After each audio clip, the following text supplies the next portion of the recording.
রহিম। আমি আলমুন ইসলাম। আজকে আমি নবম দশম শ্রেণীর একটি গুরুত্বপূর্ণ অধ্যায় নিয়ে আলোচনা করব। সেটি হচ্ছে সসীম ধারা। সসীম ধারা অধ্যায়টিকে দুইটি পার্টে ভাগ করা হয়েছে। একটি হচ্ছে সমান্তর ধারা, আর একটি গুণোত্তর ধারা। এখন আমাদের সমান্তর ধারাটা কি আর গুণোত্তর ধারাটা কি এটা আমাদের জানতে হবে।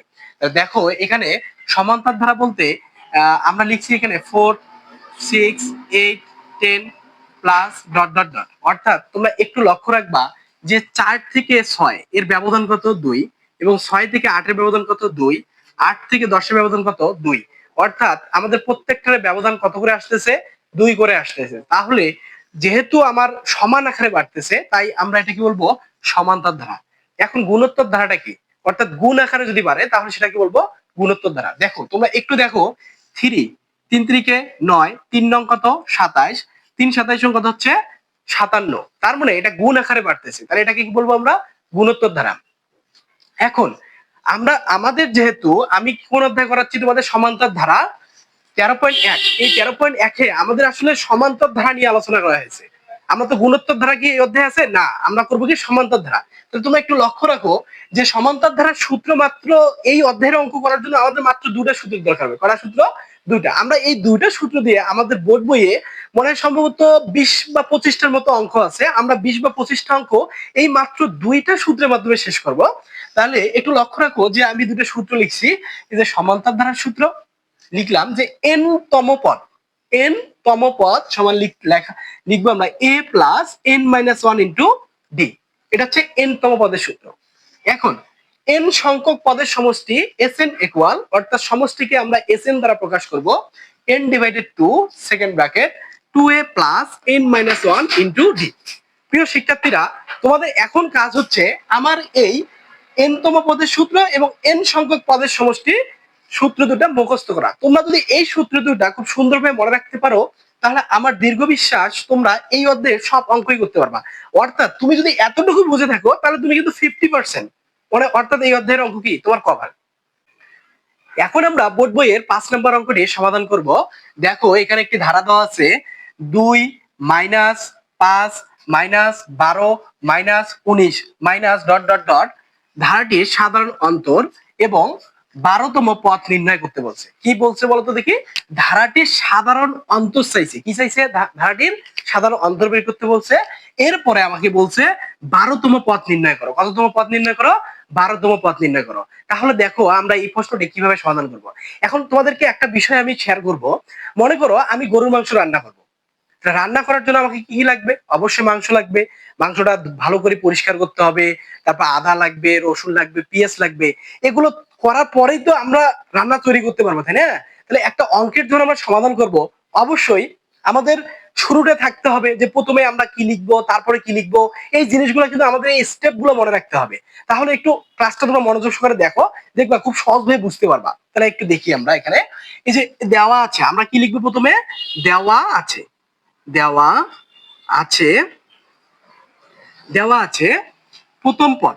এখন প্রথম পদ বলতে আমি কোনটা লিখবো, তাই না? এ ইকুয়াল, প্রথম পদকে আমরা এ দ্বারা প্রকাশ করবো। কি দ্বারা প্রকাশ করবো, এ।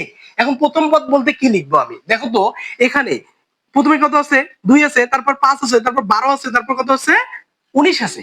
তাহলে এখানে প্রথমে যেটা আছে সেটাই প্রথম পদ, এরপরে যেটা আছে সেটা দ্বিতীয় পদ, এরপরে যেটা আছে সেটা তৃতীয় পদ। এভাবে আমরা ধারাবাহিক ভাবে দেখবো, তাই না? তাহলে আমাদের প্রথম পদ এ ইকুয়াল কত লিখবো, আমরা 2 লিখবো।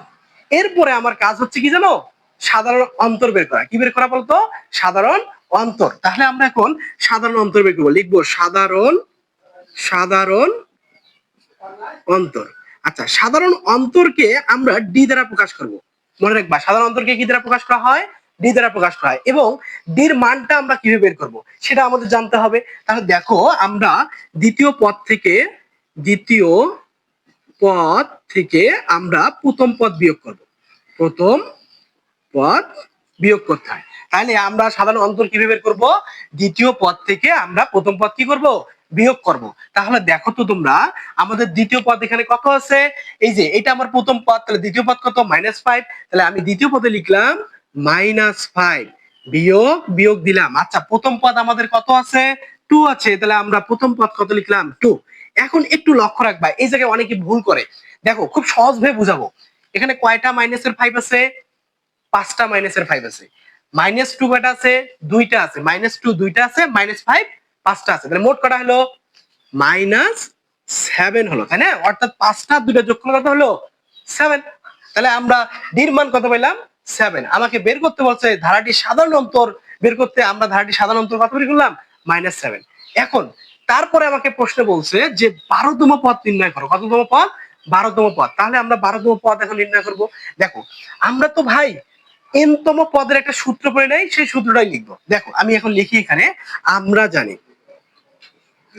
আমরা জানি আমরা জানি n তম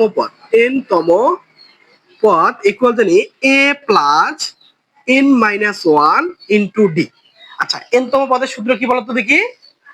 n তম পদ equal a plus n-1 into D. আচ্ছা এখন আমাদের কততম পদ নির্ণয় করতে বলছে? 12তম পদ নির্ণয় করতে বলছে। আমরা এখন 12তম পদটাই নির্ণয় করব। দেখো এখানে লিখবো সুতরাং 12তম পদ তাহলে এ, এই যে এর জায়গায় এর মান কত বের করছিলাম আমরা? এ ইকুয়াল কত? 2 জানি। আমি এর জায়গায় 2 বসাইলাম, প্লাস দিলাম। আচ্ছা এন এর পরিবর্তে আমি কি বসাবো, তাই না? আচ্ছা কততম পদের কথা বলছে? 12তম। যদি বলা হয় 10তম পদ তাহলে এন এর মান 10, যদি বলা 20তম পদ তাহলে এন এর মান কত? 20। তাহলে আমি এন এর জায়গায় কত লিখবো?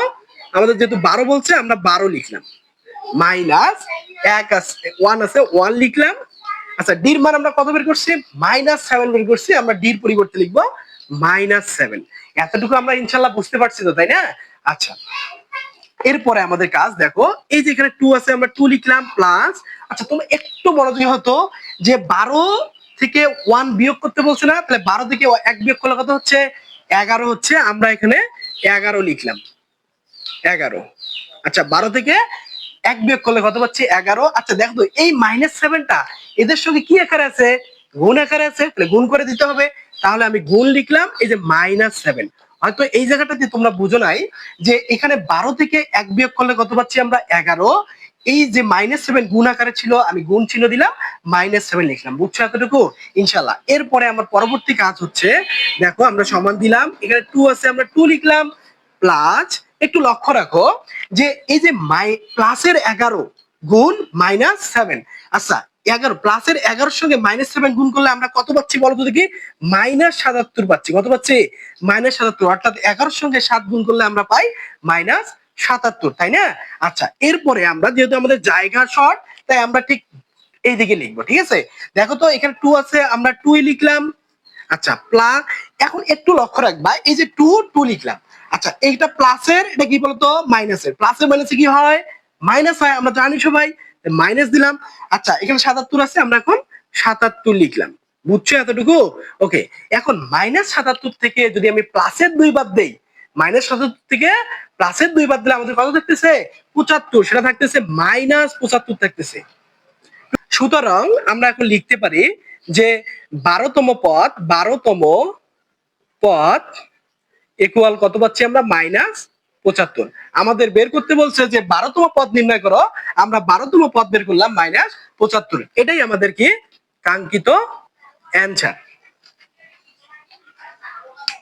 ও আমাদের 6 নম্বর প্রশ্নে একটি ধারা দেওয়া আছে যে 8 যোগ 11 যোগ 14 যোগ 17 যোগ ডট ডট ডট ধারাটি কোন পদ ইকুয়াল হচ্ছে 392। এখানে বলছে কোন পদ ইকুয়াল 392। তার মানে কি চাইছে?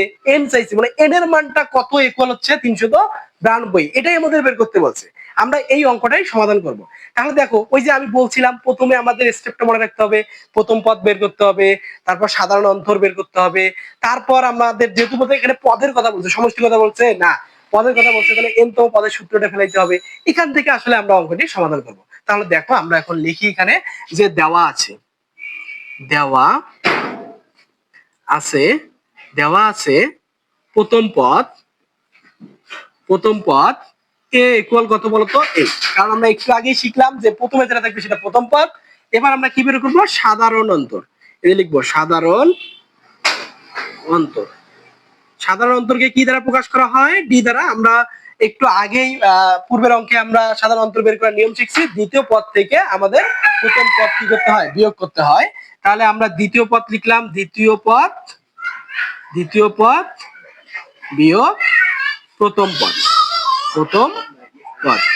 আচ্ছা, তাহলে দেখো আমরা সাধারণ অন্তর বের করবো কি, দ্বিতীয় পদ থেকে আমরা প্রথম পদ বিয়োগ করবো। তাহলে আমাদের দ্বিতীয় পদ এখানে আমাদের কত আছে দেখো তো, 11 আছে। কত আছে? 11। তাহলে আমরা দ্বিতীয় পদের জায়গায় 11 লিখলাম, এই যে বিয়োগ চিহ্ন দিলাম, প্রথম পদ কত আছে? 8 আছে, আমরা 8 লিখলাম। আচ্ছা দেখো তো, 11 থেকে -8 বাদ দিলে আমরা কত পাচ্ছি? প্লাসের 3 পাচ্ছি। তাহলে আমরা সাধারণ অন্তর কত বের করলাম? +3। এখন আমাদের কাজ হচ্ছে যে আমরা তো n তম পদের যে সূত্রটি, এই সূত্রটা এখন লিখবো যে আমরা জানি n তম পদ, এগুলো আমরা কি জানি? a plus n minus 1 into D. আচ্ছা, আমরা জানি n তম পদ ইকুয়াল কি a plus n minus D, এটা লিখলাম। আচ্ছা, আমাদের প্রশ্নে বলছে যে ধারাটি কোন পদ ইকুয়াল 392। আচ্ছা, আমরা n তম পদ ইকুয়াল কি 392 লিখতে পারি না? আমরা সেম কাজটাই করব, যে সুতরাং n তম পদ a plus n minus 1 into D equal 392 লিখলাম। অর্থাৎ দ্বিতীয় লাইনে আমাকে বলছে যে ধারাটি কোন পদ ইকুয়াল হচ্ছে 392, আমরা এখানে লিখলাম n তম পদ ইকুয়াল হচ্ছে a plus n minus 1 into D equal 392। এখন আমাদের কাজ হচ্ছে এর মান কত দেখো তো, এর মান কত আমাদের 8, আমরা 8 লিখলাম প্লাস, আচ্ছা n এর মান কি দেওয়া আছে আমাদের? n এর মান যেহেতু দেওয়া নাই, আমরা n এর মানটাই বের করব। তাহলে n এর জায়গায় আমরা n লিখলাম, -1 আছে 1 লিখলাম। আচ্ছা, এখানে কি দেওয়া আছে বলতো? d। d এর মান কত দেওয়া আছে? 3 আছে, আমরা d এর জায়গায় 3 লিখলাম ইকুয়াল 392। তোমরা এতটুকু ইনশাআল্লাহ বুঝতে পারছো তো, তাই না? আচ্ছা, এখন পরবর্তী কাজ আমরা দেখো, এখানে যেহেতু মাঝে সমান চিহ্ন আছে, তাহলে এখানে কি সমান হবে না? এখানে হবে আমাদের বা চিহ্ন দিতে হবে, বা। তাহলে 8 লিখলাম প্লাস, তোমরা একটু লক্ষ্য করো তো যে এই 3টা এদের সবার সঙ্গে কি আকারে আছে? গুণ আকারে আছে। তাহলে আমরা গুণ করে দিব। তাহলে 3 এর সঙ্গে n গুণ করলে আমরা কি পাবো? 3n। এটা মাইনাসের মাইনাস দিলাম, 3 এর সঙ্গে 1 গুণ করলে 3 কে 3। হয়তোবা আমি আরেকবার দেখাচ্ছি, 3 এর সঙ্গে n গুণ করলে 3n, প্লাসে মাইনাসে মাইনাস, 3 কে 3। আচ্ছা, ইকুয়াল আমরা কত পাচ্ছি? 392। আচ্ছা, আমরা এতটুকু ইনশাআল্লাহ বুঝতে পারছি। এখন আমাদের পরবর্তী কাজ, যেহেতু আমাদের এইদিকে জায়গা একেবারে শর্ট, তাহলে আমরা ঠিক এই দিকে লিখবো। তোমরা একটু লক্ষ্য রাখো যে এখানে 8 আছে, আমরা 8 লিখলাম, বা 8 যোগ, আচ্ছা একটু লক্ষ্য রাখো প্লিজ, একটু ভুল করলাম আমি। এখানে 3n মাইনাস 3 ছিল, আমি এটা আগে লিখলাম 3n মাইনাস 3 ইকুয়াল, দেখো তো এখানে কত আছে? সমানের এইদিকে ছিল 392, আমি 392 লিখবো, 392। বুঝছো? এই যে সমানের এইদিকে 392 ছিল, আমি 392 লিখলাম। আচ্ছা, বাম দিকে প্লাসের 8 ছিল, ওই পাশে যদি ডান দিকে নিয়ে যায় তাহলে কি হয়ে যাবে? -8 হবে। তাহলে আমি লিখতে পারি -8। ওকে, মানে প্লাসের ছিল, এই পাশে হয়ে গেল কি মাইনাস হয়ে গেল। ওকে, তারপরে আমাদের কাজ যে 3n মাইনাস 3 ইকুয়াল 392 থেকে যদি আমি মাইনাসের 8 বাদ দিই, মাইনাসের কত বাদ দিব? 8 বাদ দেই, তাহলে আমাদের থাকতেছে 384 থাকতেছে। কত থাকতেছে? 384 থাকতেছে, তাই না? আচ্ছা, এখন আমাদের পরবর্তী কাজ হচ্ছে আমরা দেখব যে এখানে 3n লিখলাম ইকুয়াল 384। আচ্ছা, তোমরা একটু দেখো তো, এটা মাইনাসের 3 না? যদি বাম দিকে ডান দিকে যায় তাহলে কি হয়ে যাবে? প্লাসের হয়ে যাবে। তাহলে আমি এখানে +3 লিখলাম, অর্থাৎ এটা -3, এই পাশে গেল কি +3। এখন পরবর্তী কাজ, 3n ইকুয়াল 384 সঙ্গে 3 যোগ করলে কত পাচ্ছি আমরা? 387। কত পাচ্ছি বলতো? 387। অর্থাৎ 384 সঙ্গে 3 যোগ করলে কত পাচ্ছি? 387। এই 3 কোথা পেলাম?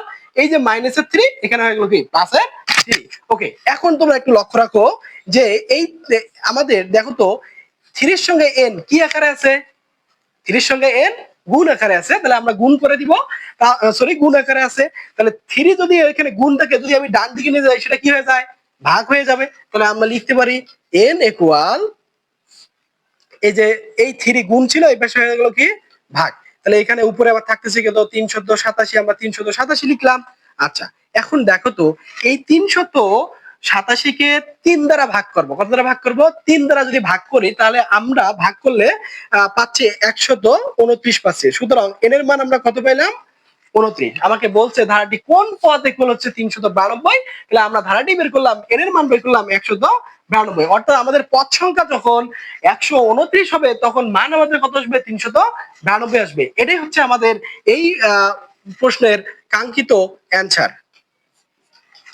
প্রিয় শিক্ষার্থীরা, আমার এই ক্লাসটি যদি তোমাদের ভালো লেগে থাকে তাহলে অবশ্যই আমার ইউটিউব চ্যানেলটাকে সাবস্ক্রাইব করবা, এবং তোমাদের যদি ভালো লেগে থাকে তাহলে অবশ্যই আমার পরবর্তী যে ক্লাসগুলো আসবে সেই ক্লাসগুলো দেখার জন্য অনুরোধ রইল। সবাইকে আন্তরিকভাবে ধন্যবাদ।